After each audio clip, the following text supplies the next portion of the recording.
Forget gurus. Forget anyone claiming to be an online business expert without going through the challenges of entrepreneurship themselves. The Real Money, Real Business podcast is here to prove the best insights in online business comes from your fellow online business builders. We dig into stories of entrepreneurs selling their business on the Empire Flippers marketplace so that you can learn how they made their business profitable, how they overcame obstacles, and what lessons they learned in their online journey. If you want to take your business and your knowledge to the next level, you've come to the right podcast. Let's get started.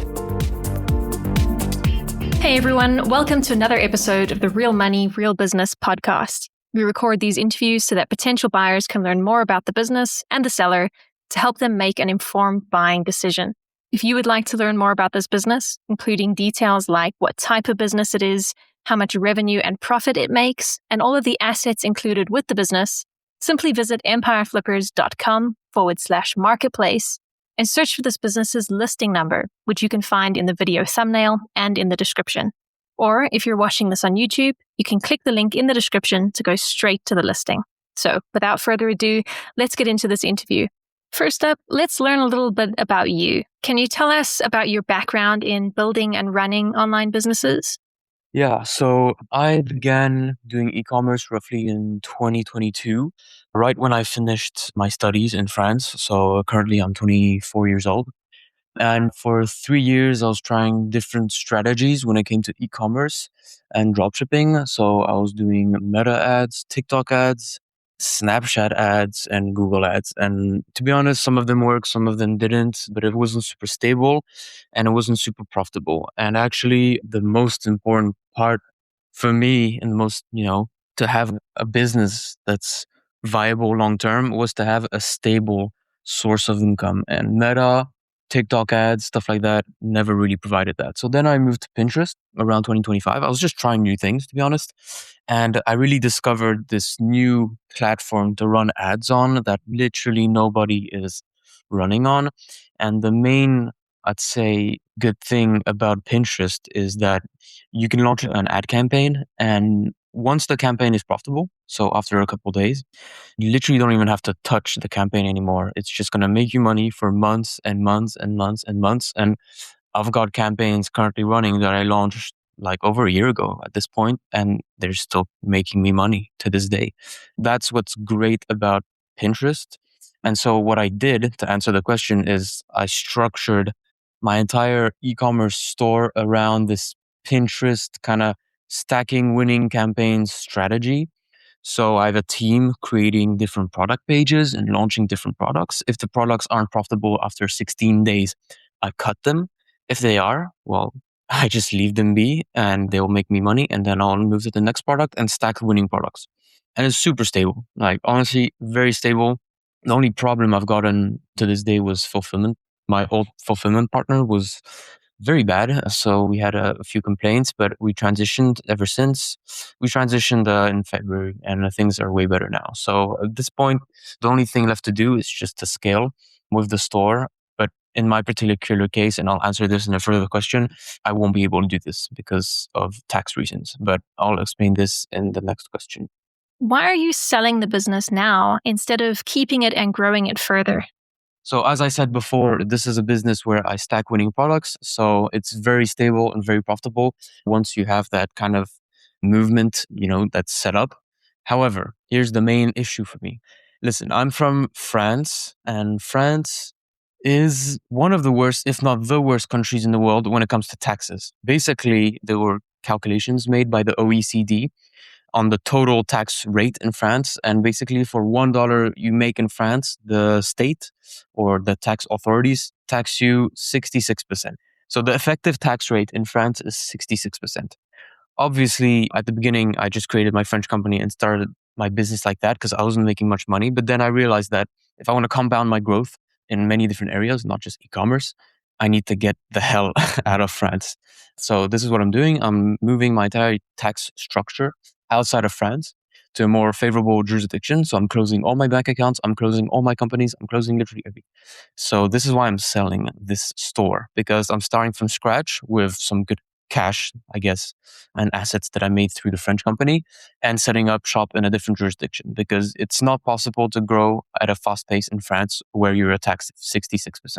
In a way, I wouldn't sell it otherwise because it's very profitable, but I kind of have to sell it because otherwise, if I don't sell it, you might ask, and I keep the French company, well, then the French tax authorities might say something like, oh, you might not live in France anymore, but you have this French company associated with these French bank accounts making you a lot of money. So your center of economic interest, that's what they call it, is still in France. So we're still going to tax you 66%.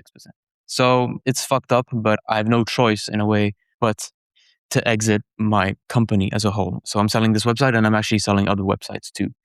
So yeah, that's the reason. Can you describe the amount and the type of work that you do on this business to maintain it? Yeah, so initially I was doing everything myself. So building the website, creating the product pages, launching ads. Just to give you a rundown of actually how you run the business, because it's different than like other e-commerce or dropshipping stores. This is actually a store where it's a general store with a lot of different products on it. And the entire job consists in creating a product page, creating ads. So 10 ads. That's what I do for each product. Video ads. Then everything else is just launching ads on Pinterest and fulfilling orders and customer support. That's essentially the job. Now, first thing I delegated was customer support. So right now I have 2 customer support agents and 1 customer support manager. So his name is Irish. He's my backend manager. So I have 3 people taking care of customer support. Average first response time is around 5 hours, which is great. You need to aim for less than 12 hours. And now I've also got 1 employee taking care of making the product page and the 10 ad creatives. So 1 employee does that full time. He does 2 of them per day. So 2 different products and 20 different creatives, 10 for each product. And then I have a front end manager, and he's the one who imports all the resources onto Shopify. So he's the one actually creating the product pages on Shopify, and he's the one also uploading the ads on Pinterest. He's also the one that communicates with the supplier to fulfill all of the orders. So my job in this is essentially, in an ideal world, because obviously there are always problems that come up and you have to answer employees about certain things if they have questions. But in an ideal world, my work charge is, I always do this in the morning. So I wake up, I do my P&L first thing in the morning. So what is my P&L is basically I look at all my stores, how much they've made, how much I've spent on ads, how much I've spent on fulfillment costs, on employees, fixed costs, and VAT and all these things, just to see how much money I made the day before. So that's my P&L. Takes like half an hour. Then I respond to employees, takes another 20 minutes or 10 to 20 minutes, something like that. And then most important part, I do the media buying on Pinterest. So this is the only thing I haven't delegated, media buying on Pinterest. And if someone wants to buy the store, I will have to give them a very extensive training when it comes to Pinterest media buying. Nobody understands Pinterest media buying. Everyone wants to run ads on Pinterest the same way they run ads on Meta, and it ends up giving them completely trash results. So I've found a way to run ads profitably on Pinterest, very profitably in some cases. Some products give me above 10 ROAS, actually. But it's something that I learned through time and experience, and it's something that I don't want to delegate because it's quite subtle. In any case, any buyer that's going to buy the store is going to have to go through some training and that I will give him so that he truly understands Pinterest ads. So, if you were to keep this business, what are some of the ways you would try to grow it? 2 things. First of all, improving systems on, well, to be honest, no, my systems are already good. I think I would just hire people, more people, so that I can run more product tests. Because right now I launch 2 products per day. However, if I were to launch 4 products per day, then I could probably double my revenue and profitability. If I were to launch 6 products per day, then I would triple it. So I guess I would just hire more people. That said, it's always a long process to hire people because you have to train them. And in my case, it's very specific training I'm giving them.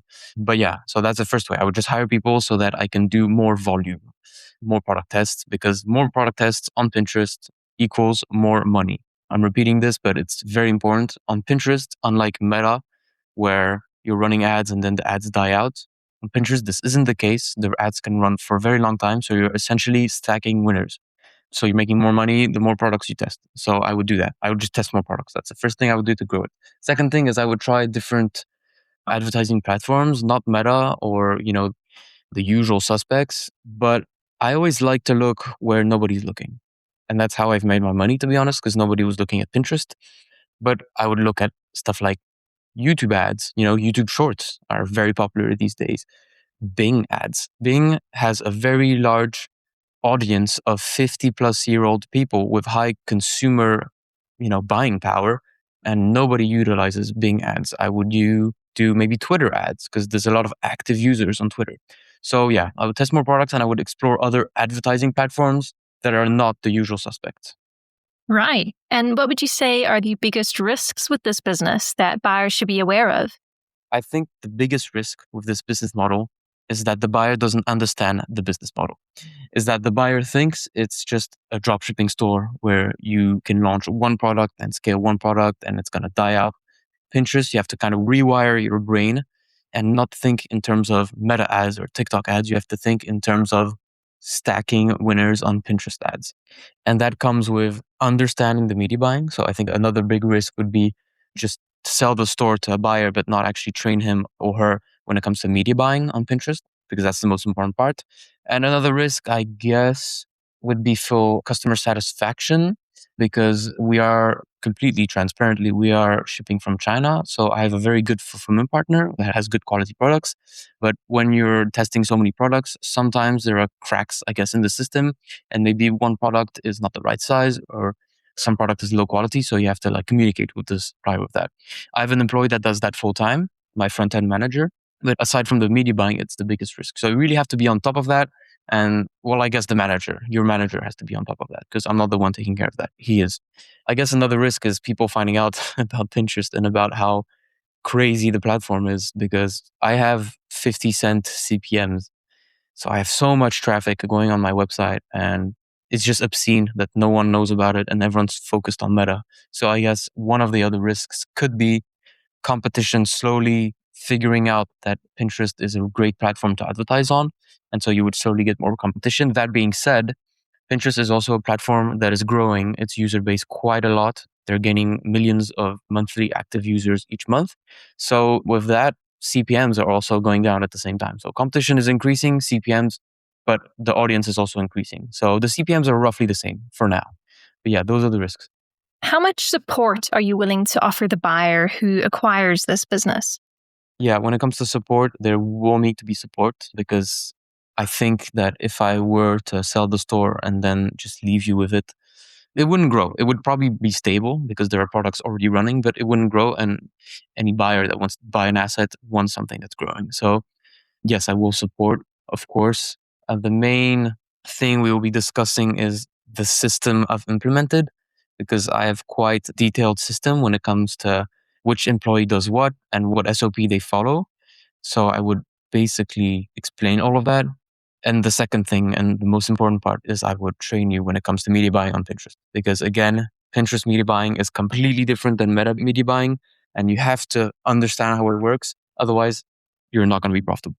So yes, I would support probably for as long as it takes. I think in a couple of weeks, you can understand everything. Honestly, I can explain everything in a couple of days, but there are always a few things that come up and you have questions about. So I guess I would just be available on WhatsApp and for calls if you have any questions. Are you open to negotiating something like an earnout agreement? Not really, because again, it comes back to what I said about the tax problem I have. What I want to do is exit my company as soon as possible, to close my bank accounts as soon as possible. And an earnout payment structure would mean that I'm still kind of lingering with the business. I don't know if that's a word. Bear with me. English isn't my first language, French is. But maybe we could set that up with my new company that's not in France. But I think it'd be a bit more complicated. And I think the easiest path is just not engage in an earnout payment structure. And in general, I'm not a fan of it, to be honest. Okay, final question. If you had to put yourself in the shoes of a buyer, why is your business a business worth buying? All right, I think I explained this a bit during all the audios I made. But again, I want to emphasize the fact that I wouldn't be selling the store if I didn't have to. I'm selling the store because of tax reasons. However, I think this business model is incredibly valuable. So it's dropshipping. And I know dropshipping gets a bad name because what people usually do on Meta or TikTok ads or even Google ads is they find a winning product They scale it, they make a couple 100,000, and then the business dies out. The ads aren't profitable, and then they are losing money until the store dies. And usually when people exit their stores is when the store is starting to die. So a lot of buyers get burnt. In this case, it's completely different. And the business model is completely different. I'm not on Meta, I'm not on TikTok ads, I'm on Pinterest ads. And again, I want to emphasize the fact that Pinterest ads is a completely different media buying strategy. So we are stacking winners. I'm going to test the product on day one. I'm going to wait 16 days. I have a process. So I'll wait 8 days and then 16 days. After 16 days, the product isn't profitable, I'll cut it. If it is profitable, then I'll let it run its course for months and months and months. And then I'll test a new product. And this is what I do every day. I test products every day. And the products that aren't profitable, I cut them pretty fast. And the products that are profitable, I keep them for a long time. And again, I stack winners. So you're almost guaranteed to just keep making more revenue if you keep testing more products. It's very straightforward. So yeah, the business is worth buying, first of all, because I wouldn't sell it if I didn't have to. But also second of all, and most importantly, because the business model is so crazy and it's so stable, and everything in my business is automated now with my employees that are all A players and are incredible. I only need to work like 2 hours per day on the store, and it makes me 50K per month in profits. So yeah, before tax, because I'm in France. So 50K before tax, and then you add the 66%. So you can imagine why I'm trying to exit my country when it comes to taxes. I want to add one last thing about my employees. They're not regular employees. So first of all, I recruited them in the Philippines. And you might think that the Philippines isn't a great place to recruit, but actually it is, because their purchasing power is very low. So if you hire someone at a high salary, so my front-end manager makes $1,500 per month. You might think that's low. However, in the Philippines, it's kind of like earning 20K per month in the US. It's insanely high purchasing power. He can buy real estate over there. He's living like a king over there. So I'm paying them really well. And so they're very motivated to work, very invested. They love their job. All of them tell me that. And also they're A players. Why they're A players? Because don't tell them I said this, but my way of recruiting people is I recruit fast and I fire fast. So if someone's doing a poor job, I'll fire them in the month or even in the first week. Okay. My first customer support agent, I fired her on the second day because she wasn't performing. And then I found my manager, who's a complete A player and extremely good at what he does. So the fact that I have 5 employees right now and they're all extremely efficient and extremely good at what they do, and I haven't fired them, which is a signal that they are very good at what they do. All right, everyone. Thanks for listening. To learn more and see if this business is still for sale, head over to empireflippers.com/marketplace and search for this business listing number, which you can find in the video thumbnail and description. Or if you're watching this on YouTube, click the link in the description to go straight to the listing. Once you've unlocked this listing, you'll find everything you need to know about this business. So, thanks for joining us. See you next time.